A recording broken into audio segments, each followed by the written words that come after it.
52 on AM Tampa Bay.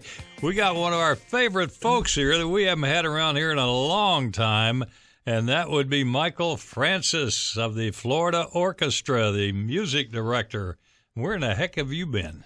Oh, well, yes, I've been back and forth to Europe. Good morning. It's lovely to see you all. It's always a shock for a musician to be up this early. Of course, we are night owls by nature. Yes, been back and forth to Europe a little bit, and I was just in California doing some concerts, but it's lovely to be back here. Isn't Florida amazing in the spring? It's sort of the most perfect time of all. Getting ready for a real spring, but we've had a up and down winter. But what have you got coming up here now? Well, we have one of your favorites, Jack. So this weekend, Friday in Tampa, Saturday in St. Petersburg, and Sunday in Clearwater, Rachmaninoff's Piano Concerto No. 3. I love that. I loved that as a kid. I don't know why I love it so much, but that's my favorite. It's one of the most powerful pieces and regarded as the Mount Everest of concertos. This, to me, is sort of the height of human achievement to be able to play it. Do you remember the movie it was based upon? Was it Shine? Ah, you're good. Was it Shine? You're good. You're good. Man.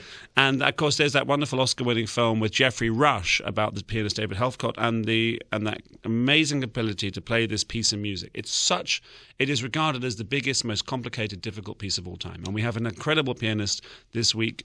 She lives in Alabama, but she's Korean, Joyce Yang. And to have a chance to listen to her play is going to be absolutely extraordinary. And in the first half, we have two fantastic symphonies. Beethoven's Symphony No. 8. And rumors tell me that's the shortest of the Beethoven symphonies. You're on fire. Did I get that rumor correctly? You did, and you were listening to the right rumor mill. And then also Sibelius Symphony No. 7. These are two. Sounds like a lot to have two symphonies, but they're very, very small, short symphonies. In fact, that you could say that there's no muffin tops on them, just a six-pack. They're very, very healthy and very, very good for you. Low-fat Diet Coke version symphonies. So that combined with the Rachmaninoff is an amazing concert. By the way, well, it's incredible. And by the way, free tickets for kids in advance. I'm just thinking, for somebody who, I love sports, and I know I can watch it on my couch, but when I go to a sporting event, there's something about being there live, the energy you get from people around you, from what you're witnessing, what you're watching. How can you relate that to somebody's experience with an orchestra as compared to maybe watching it on a TV at home or actually being there, the live experience? Well, I think that's a fantastic analogy, and it's absolutely true, because when you're at the game, as you say, you feel it. Your body feels it. There's the goosebumps. There's that swell of emotion that goes through the crowd. Well, live music is exactly the same. And Jack, you can attest to this. It's incredible you look down and you see this, and how can that happen like that? It's so simple and flawless. And I know you have somebody in the back, you'll turn around, is that okay, or something like that? But it's got to be one thing to feel that music, to feel the shake of it. You're there, the vibrations and of it. And see how incredibly talented these people are, and how he just makes it so simple, pointing to them and all that stuff like that.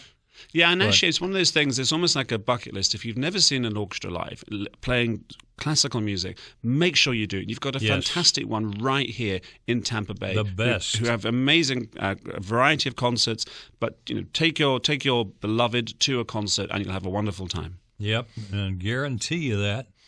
If you don't, we'll get your money back, or something like that. And then looking ahead, end of March, April, what else do we have going on here? Well, so over Easter, there's one of the most famous pieces that's played for the last 290-odd years around the world by Johann Sebastian Bach, the St. John Passion. It's the story of the crucifixion. And that's going to be an incredible setting of basically the last 24 hours of Christ's life.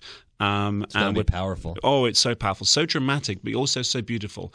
He was alive the same time as Handel's Messiah. So if you like Handel's Messiah, you're going to love this. It's the same style of music. And then we have Vivaldi's The Four Seasons. We're bringing all the classics, and that's going to be directed by our incredible concertmaster, Jeffrey Malter. That's April the 3rd to the 5th. And that's just strings, and it's just a glorious concert. And then at the end of April, on the 17th and 19th, we have a concert with Paganini. Now, Paganini was the most extraordinary virtuoso of all time on the violin. And to listen to Augustin Hadlick, in fact, I just did this piece with him in California last weekend. And he's got a brand new violin. Well, I say brand new. It was built in 1744 by Guarnero del Gesù, which is regarded to be even better than Stradivarius. And so listen to him play this multi-million-dollar violin. perfect. It's like somebody walking on a high wire in stilettos. To play that much virtuosity, it's just jaw-droppingly brilliant. Nick Walenda could do it. Yeah. Nick Walenda could, yes, indeed. Well, anyway, Michael Francis, it's good to have you back again. And by the way, your English is getting better. It is, despite my American citizenship. Yes, I still do my best. But we'll have, it's floridaorchestra.org, and Natalie will have all the information on our website at wflanews.com/AMTB. And I recommend that Rachmaninoff's Piano Concerto No. 3, March 6th through 8th, Tampa, St. Pete, and Clearwater. You can't beat it. It's 7:57 on AM Tampa Bay.